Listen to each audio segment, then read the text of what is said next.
काय झालं? आजोबा, तुमचं वय काय आहे हो? का रे, असं काय विचारतोय? सांगा, इतिहास माहितीच असेल ना? हो, म्हणजे अगदी संपूर्ण नाही, पण माझ्या ऐकण्यामुळे व वाचण्यामुळे मला इतिहासाबद्दल बरीच माहिती मिळते आणि माझ्या आजोबांनी पण मला बरीच माहिती दिली होती. मग आजोबा, मला पण सांगा ना इतिहास विषयी, कारण मला पण काही प्रश्न पडले आहे. कोणते प्रश्न? आजोबा, मला पण सगळ्यात मोठा प्रश्न पडला आहे की भारताला स्वातंत्र्य कसं मिळालं, आणि त्याहून मोठा प्रश्न म्हणजे स्वातंत्र्य म्हणजे काय हो आजोबा? अरे बस एवढंच ना. भारताला स्वातंत्र्य कसं मिळालं ना, ते मी तुला सांगतो. जहीरुद्दीन बाबर, ज्याला आपण सगळेच बाबर या नावाने ओळखतो, त्याने भारतावर 5 वेळा आक्रमण केले. पण पुढे इसवी सन 1526 मध्ये पानिपत युद्धात इब्राहिम लोधीचा पराभव करून बाबर दिल्लीचा बादशाह बनला. भारतामध्ये बाबरनेच मुघल वंशाची स्थापना केली. सन 1526 पासून ते 1827 पर्यंत मुघलांनीच भारतावर राज्य केले. भविष्यात या वंशामध्ये हुमायूं, अकबर, जहांगीर, शहाजहान आणि औरंगजेब सारखे बादशाह झाले.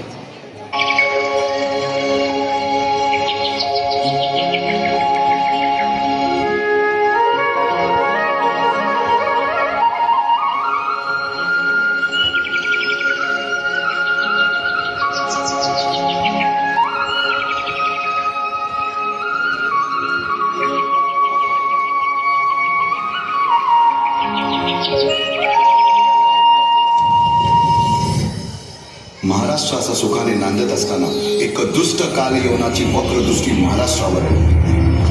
महाराष्ट्र परकीय स्वाऱ्यांच्या टाचेखाली भरडला जातो. अपहरण, अपमान, जुलूम, जबरदस्ती, अन्याय, अत्याचार, मंदिरांची तोडफोड, स्त्रियांची, धनधान्यांची लुटालूट थांबता थांबत नव्हती. जेव्हा आपल्याच घरात गोठ्यातली गाय आणि घरातील माय सुरक्षित होते, तेव्हा घरातलाच अंधकार मनात घर करून बसतो. अशा वेळी साधू, संत, लहान, थोर, लेकी, बाळी अवघा महाराष्ट्र देवाला गाराणं घालतोय. अरे जेजुरीच्या खंडोबा, पंढरपूरच्या खंडोबा, तुळजापूरच्या भवानी आई, दारुगड, दारुगड आई, दारुगड.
या शिक्षणासाठी शहाजी राजांनी अनेक कर्तबगार माणसे नेमली, जसे की दादोजी कोंडदेव, बाळकृष्ण पंत, रघुनाथ पंत, शामराज पंत अशा अनेक कर्तबगार माणसांच्या नेतृत्वाखाली महाराज बालवयापासूनच घडू लागले.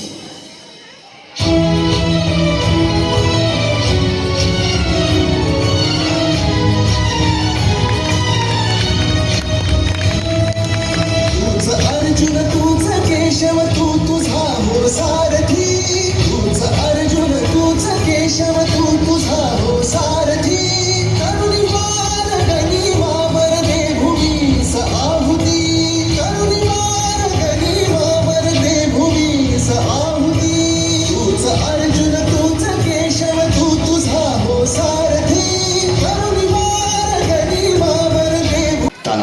मालुसुरे, सूर्याजी मालुसुरे, यसाजी कंक, सूर्याजी काकडे, बाजी जेले आणि अशा अनेक सवंगड्यासमोर शिवबांनी शपथ घेतली स्वराज्याची, शपथ घेतली स्वराज्याच्या बांधणीची.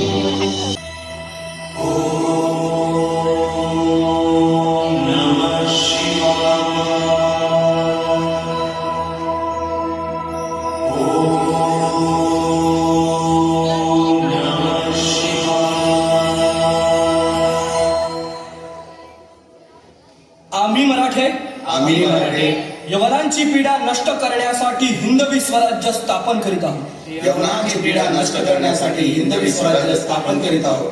राष्ट्रभावनेने संघटन करून देशावरील परकीयांचे आक्रमण नष्ट करीत आहोत. देशावरील परकीयांचे आक्रमण नष्ट करीत आहोत. स्वकीय व परकीय शत्रूंचे उच्चाटन करण्यासाठी उच्चाटन करण्यासाठी स्वराज्य स्थापन करीत आहोत. स्वराज्य स्थापन करीत आहोत. यात तू आम्हास यश द्यावे. यात तू आम्हास यश द्यावे. हे राज्य व्हावे, हे राज्य व्हावे, ही तर श्रींची इच्छा. रायरेश्वरासमोर शपथ घेतली आणि स्वराज्याची घोडदौड सुरू झाली. तोरणा किल्ला घेऊन स्वराज्याचे तोरण बांधले. पुढे मुरुंब देवाचा डोंगर, कुवारी गड, सुभान मंगल, कोंडाणा, शिरवळचा किल्ला, पुरंदर आणि 12 मावळ स्वतंत्र झाला. पुढे जावळी देखील घेतली. परंतु त्यानंतर स्वराज्यावर ओढवले बलट म्हणजे अफजल खान.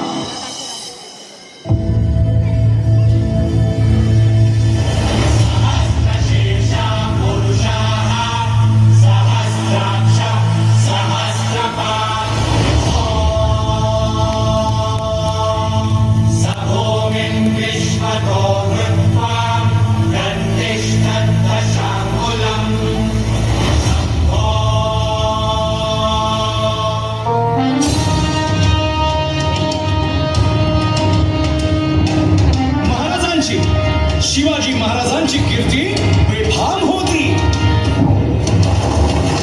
महाराजांची कीर्ती बेफाम, भोल्या भोल्यांना फुटला घाम. याला कोण घालील यस्सने, दरबारी कुस्ती बेगम. बडी बेगम म्हणजे अली आदिल शहाची आई बर का. नजर येतात तिच्या अंगार, दरबारात झाला गपगार. कुणी घेईना पुढाकार, साऱ्यांनीच मानली हार. इतक्यात अचानक एक सरदार उठला, बोलला, हम लाएंगे शिवाजी को. आणि त्यानं विडा उचलला. नवतेचं अफजल खाने, या नवतेचं अफजल खाने, जिता जागता जन्मू सहिताने. कान बोलला छाती ठोकून, शिवबाला टाकतो चिरडून.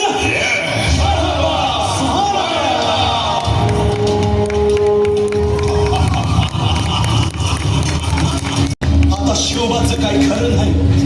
इकडं निजाम, तिकडं मोगल, पलीकडं इंग्रज. जो तो हेच बोलू लागला. महाराज, आपला जीव मोलाचा आहे. खानाचं सैन्य अफाट आहे. त्याच्यासमोर आपला टिकाव लागणं अवघड आहे. काही दिवसांसाठी आपण कुठेतरी अज्ञातस्थळी निघून जाऊ. काय म्हणालात रायबा? मासाहेब, आम्हाला आमच्या जीवाची पर्वा नाही. राजांचा जीव वाचणं गरजेचं आहे. रायबा, शिवबा केवळ आमचा पुत्र नाही, तर अवघ्या मराठी जनांचा स्वाभिमान आहे.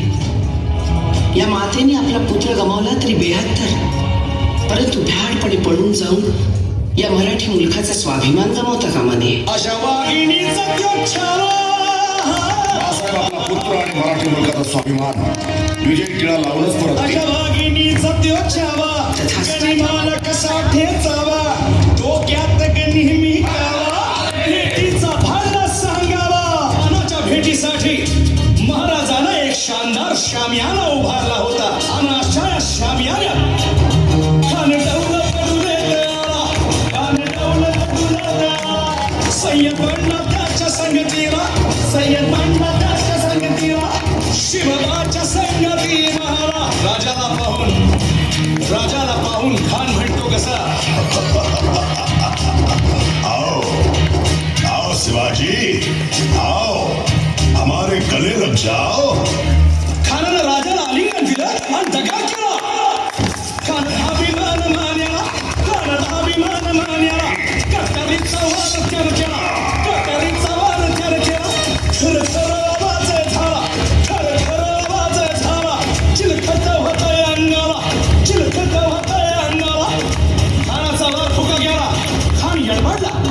याच महाराजाला पोटामध्ये पिचवा ठेकेला पोटामध्ये पिचवा ठेकेला वाघेला खात सांभाळा केला वाघेला केला तरातरा फाडलं पोटाला त्याला गेला खाण्याचा कोटला भाई रे. स्वराज्यवाडीची मोहीमच हाती घेतली. पाहता पाहता पन्हाळ्यापर्यंतचा प्रदेश जिंकून घेतला. कोकणही ताब्यात घेतले. सर्वत्र फक्त विजयच विजय दिसू लागला. हिंदवी स्वराज्य वाढू लागले. अशा या वाढत्या हिंदवी स्वराज्यावरती संकटे येतच होती. पुढे स्वराज्यावर संकट आले ते म्हणजे सिद्धीचे. सिद्धी जोहरचे. सिद्धीने सुमारे 4 महिन्यापेक्षा जास्त पन्हाळ्याला वेढा घातला. या वेड्यातून महाराजांना सुटकेसाठी बाजीप्रभू देशपांडे, शिवा काशी व अनेक बांधवांनी पराक्रमाची शिकस्त दिली.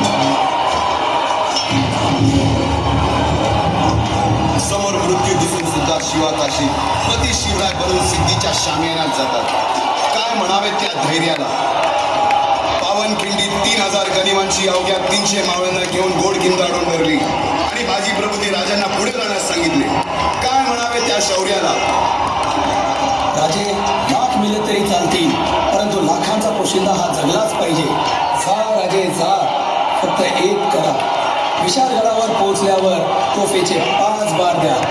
तोपर्यंत हा बाजी या खिंडीतच गनिम रोखून ठेवतो. पुरंदराच्या तहावे गुलारबाजींना माझ्या सैन्यात आलमगीर बादशाह म्हणून मनसब देतो असे आमिष दाखवणाऱ्या त्या दिलेर खानासमोर गुलारबाजी स्वराज्याच्या पायी वाहिलेल्या निष्ठेला आठवून तांडव करतात. काय म्हणावे त्या स्वामी निष्ठेला.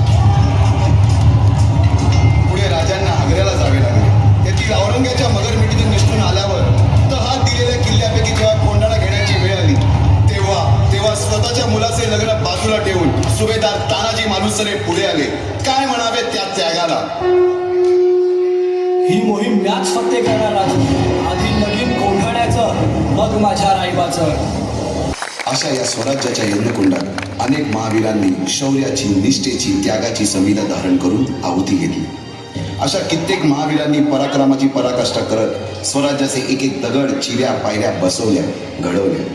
एक एक बुरुज बांधला गेला आणि आता वेळ आली त्या बांधलेल्या भक्कम गडावर विजयश्री धारण केलेला भगवा ध्वज चढवण्याची, म्हणजेच आपल्या महाराजांच्या, शिवरायांच्या राज्याभिषेकाची.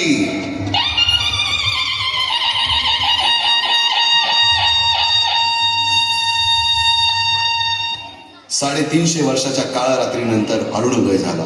भगवंतांनी दिलेला शब्द खरा झाला. हिंदवी स्वराज्य स्थापन करणारा, यवनांची पीडा नष्ट करणारा जाणता राजा राज्याभिषेकासाठी सज्ज झाला.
नाशिक, पुणे, सातारा, सांगली, कोल्हापूर, सिंधुदुर्ग, रत्नागिरी, रायगड व ठाणे या जिल्ह्यांमधील बराचसा प्रदेश अंतर्भूत होता. त्याचबरोबर कर्नाटक, आंध्र प्रदेश आणि तमिळनाडू या राज्यांतील काही भाग स्वराज्यात समाविष्ट झाला. अशा पद्धतीने विस्तारत गेलेल्या स्वराज्याचा कारभार सुरळीतपणे व्हावा, त्यामध्ये लोकांचे कल्याण साध्य जावे यासाठी महाराजांनी स्वराज्याची घडी बसवली. इतर राजांप्रमाणे शत्रूच्या ताब्यातील प्रदेश जिंकावेत आणि तेथे आपले वर्चस्व निर्माण करावे एवढी मर्यादित आकांक्षा बाळगून महाराजांनी कार्य केले नाही. प्रजेला स्वतंत्र बनवणे हा त्यांचा मुख्य होता. प्रजेला स्वातंत्र्याचा खराखुरा आनंद जर मिळवून द्यायचा असेल तर राज्यकारभार शिस्तबद्ध असला पाहिजे. प्रजेच्या हिताची सर्वांगीण काळजी घेतली पाहिजे आणि जिंकलेल्या प्रदेशांचे रक्षण केले पाहिजे याचे भान शिवरायांना होते. महाराज केवळ सत्ताधीश नव्हते तर ते प्रजाहितदक्ष राज्यकर्ता होते हे त्यांच्या राज्यकारभारावरून लक्षात येते. शिवाजी महाराजांच्या या दक्षिण दिग्विजयानंतर थोड्याच अवधीत 3 एप्रिल 1980 रोजी त्यांचे रायगडावर निधन झाले. वयाच्या 50शीतील त्यांच्या निधनाने स्वराज्याची अपरिमित हानी झाली आणि बाळा तिथेच एका महान युगाचा अस्त झाला. आजोबा, शिवरायांनंतर पुढे काय घडले हो? शिवाजी महाराज असतानाच इंग्रज भारतात आले होते, पण शिवाजी महाराजांनंतर इंग्रजांनी महाराष्ट्रावर नव्हेच तर संपूर्ण भारतावर आपली सत्ता स्थापन करून जनतेवर अन्याय, अत्याचार, जुलूम केले आणि त्यांच्या या क्रूर अन्यायाखाली जनता पिळवटून निघाली. आणि अशीच एक घटना म्हणजे पंजाबचा Jallianwala. 1498 CE, Vasco da Gama, a Portuguese explorer, discovered a new sea route to India via the Cape of Good Hope. The Portuguese were the first to come to Calicut and started trading with India. They built trade centers at Cochin, Panano and Calicut. Spices were the most important item of trade that the Portuguese dealt in because they helped in the preservation of meat in winter and made the food tastier. They also traded in silk and gold, which were considered very valuable in the whole of Europe. Another important event that occurred during this period was the Jallianwala Bagh incident in Amritsar. General Dyer, a British officer, had banned all public meetings and processions in Amritsar. But some people went ahead with a peaceful meeting in the park named Jallianwala Bagh. The park had only one exit. On General Dyer's order, the policeman blocked that exit and opened fire, killing thousands of people and injuring many more. This incident took place on 13th April 1919.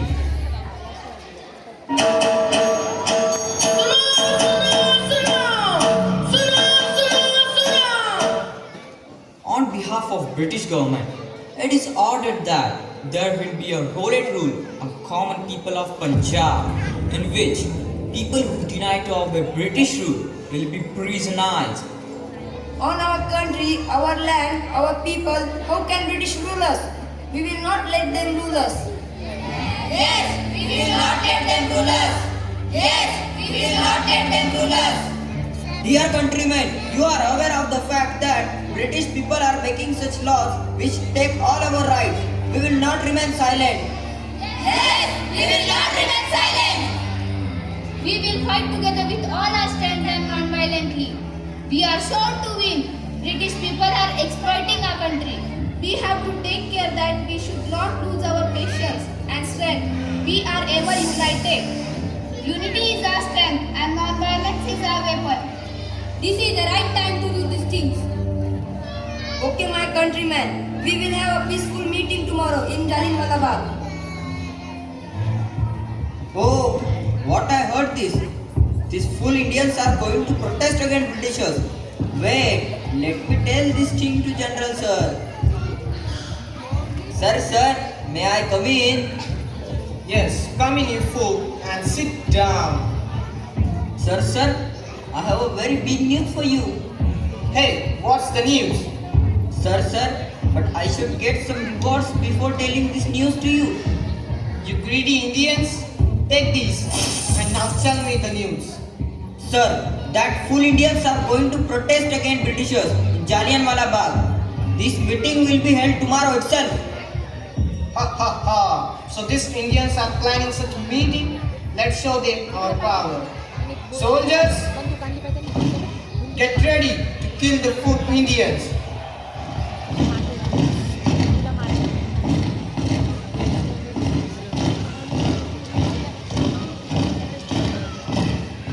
Bharat माता की जय. वंदे मातरम. भारत माता की जय. वंदे मातरम. इनकलाब जिंदाबाद. इनकलाब. जिंदाबाद. My dear countrymen, as we know that British had made a roulette law. By opposing this law, our two persons, Satyapal and Kichlu have been arrested without filing any case. They have been sent to Blackwater jail. Gandhiji is thinking about the world purpose for this.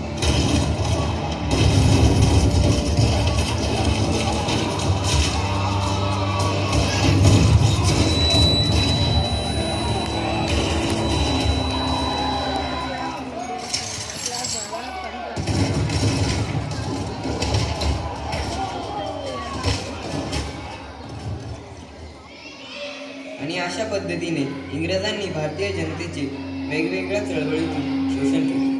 पण या सगळ्यात असे काही थोर पुरुष जन्मले जसे की महात्मा गांधी, लाल बालपाल, राजाराम मोहन रॉय, वीर सावरकर, लोकमान्य टिळक, राणी लक्ष्मीबाई अशा अनेक थोर व्यक्तींमुळे आपण स्वातंत्र्याच्या अगदी जवळ येतील. आणि अखेर एक असा सोनेरी दिवस उजाडला आणि तो दिवस म्हणजे 15 August 1947. Long years ago, we made a trust with destiny. And now the time comes when we shall redeem our pledge, not wholly or in full measure, but very substantially. At the stroke of midnight hour, when the world sleeps, India will awake to life and freedom. A moment comes, which comes but rarely in history, when we step out from the old to the new, when an age ends, and when the soul of a nation, long suppressed, finds utterance. It is fitting that at this solemn moment we take the pledge of dedication to the service of India and her people and to the still larger of humanity. बाळा, आता समजले का तुला स्वातंत्र्य म्हणजे काय आणि आपल्याला स्वातंत्र्य कसे मिळाले? आपल्याला स्वातंत्र्य मिळण्यासाठी अनेक थोर व्यक्तींना आपल्या प्राणाची आहुती द्यावी लागली आणि तेव्हा आज आपण सगळे सुखाने या भारतात नांदत आहोत.